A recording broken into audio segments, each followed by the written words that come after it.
هانز فليك يحتكر الليغا الإسبانية لموسمين على التوالي، موسم صفري لريال مدريد رسميا أو شبه رسميا بعد مباريات الذهاب والإياب ضد بايرن ميونخ.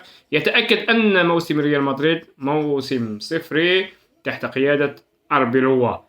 هانس فليك إن استمر مع برشلونة سوف تحتاج ريال مدريد لمدربين أكثر في الموسم القادم.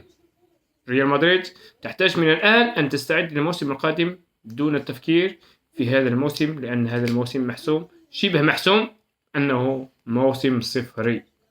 بعد الخسارة مع ريال مايوركا وفوز برشلونة ضد أتلتيكو مدريد، حسم لقب الليغا لصالح برشلونة للموسم الثاني على التوالي، وخروج ريال مدريد من لقب من بطولة كأس الملك.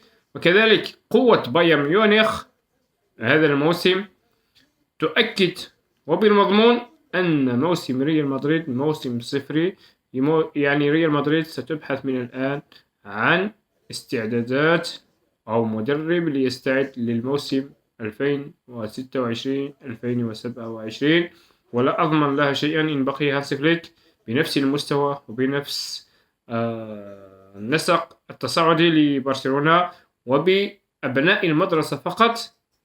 سيحتكر هانس فليك البطولات على المستوى الإسباني ودوري أبطال أوروبا. يبقى المسابقة المفتوحة للموسم المقبل. أما هذا الموسم مستوى ريال مدريد لا يبشر أنه سيصل بعيدا في دوري أبطال أوروبا، وحتى تجاوز بايرن ميونخ فهو صعب جدا جدا وشبه مستحيل أن تتجاوز ريال مدريد بايرن ميونخ.